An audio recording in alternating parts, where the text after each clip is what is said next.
Next act, I'm always happy to have her on the show. She's been on Comedy Central, she's been on Adult Swim. I think you're going to like her very much. Please welcome Val Kappa, everybody. Hey, clap again, everybody. Yay. And so I'm from Massachusetts originally, and growing up, there were a lot of field trips to historical landmarks, like the House of Seven Gables. And as a kid, I thought that field trip was kind of boring, because they brought us into this kitchen area, and our tour guide walked up to this kitchen table that was roped off with a red rope. And he grabbed this bowl that was on the table, and he said, "Nathaniel Hawthorne, they are very well eaten out of a bowl that looked just like this." Let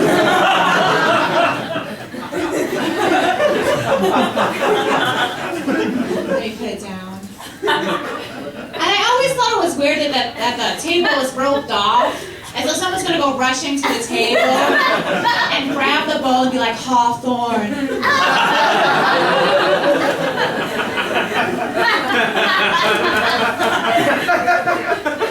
But maybe it happened one time, and they were like, "You know what, at the House of Seven Gables, once is enough."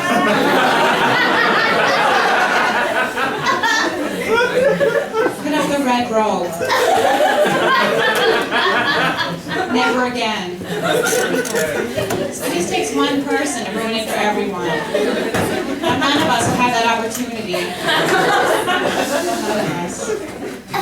So, I took the T in tonight, Boston's version of the subway. And I take public transportation all the time because I care about the environment. You're welcome. And I find like a lot of times I'll take the bus into the city and I'll recognize people from my bus as I'm walking about. The other day I was walking down the street and I saw a woman across the street from me and I was like, "Oh my God, she takes the same bus as me. Maybe I should say hi."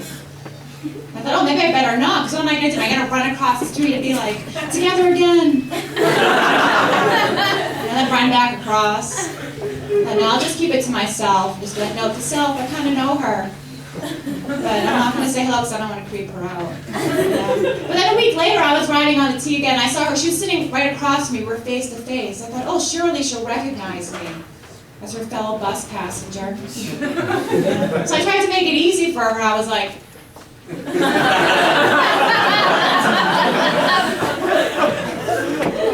I got nothing from her. Not a smile, not a hello. And I got mad. I was like, "F this." You know, so I closed my eyes. I did that thing when you pretend to take a nap on the subway. And I was like, "Oh, who's ignoring who now?" Woman I don't really know so well. But then I got really angry and I opened up my eyes again and I was like, "You know what, this is ridiculous. I don't have to put up with this at all. Our relationship is over. Girl." You know, so I just got off the T. This next stop wasn't even my stop. I was walking really fast. And I was thinking, you know, if I ever see her again, I'm just going to run up to her and go, "Never forget."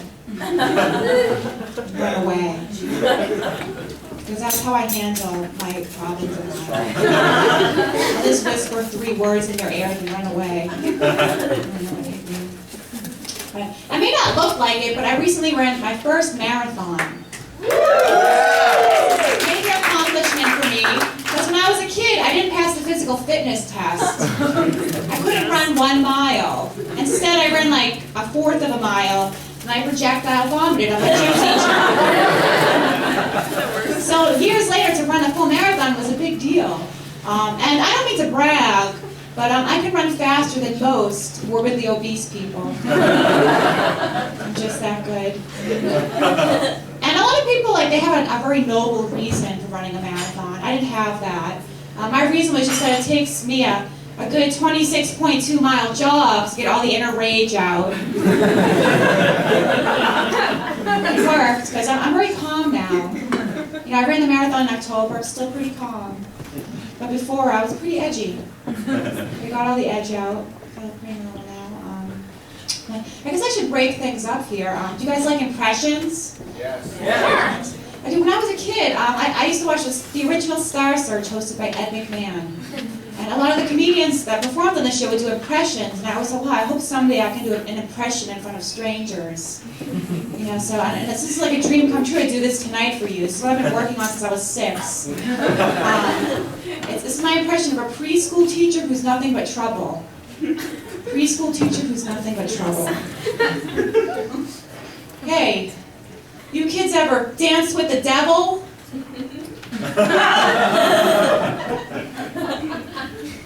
Preschool teacher who's nothing but trouble. That was it. Thank you.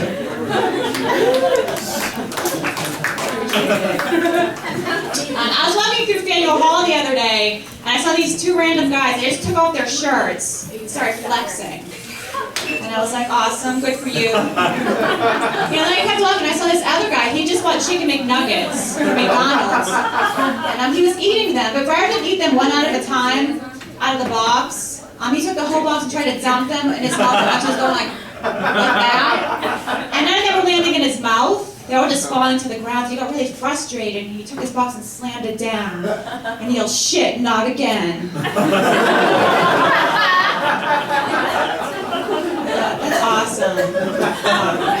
He should be the 2 guys who are flexing with their shirts off. They should just form a comedy troupe. They perform on the sidewalk, because they can raise so much money for charity. I'd pay top dollar for that show.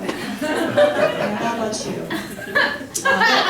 I grew up in the town of Saugus, which is north of Boston.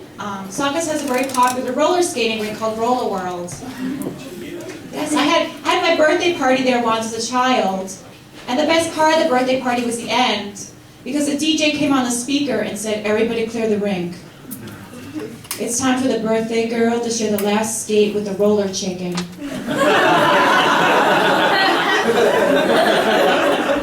was a good time. But, you guys have been fantastic tonight. Thank you so much for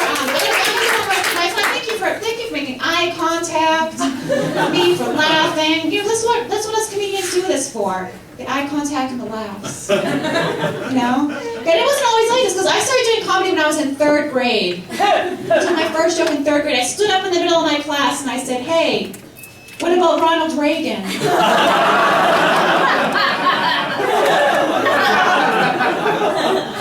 Is it just me, or is he wearing blush?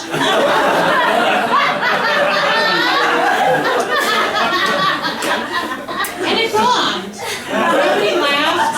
And I was devastated in 3rd grade. I thought, if these people won't laugh, my 3rd grade peers, who the hell's going to find me funny?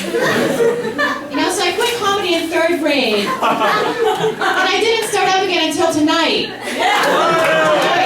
So you guys made it so worthwhile. Thank you. My name is Val Kappa. I hope you're having fun.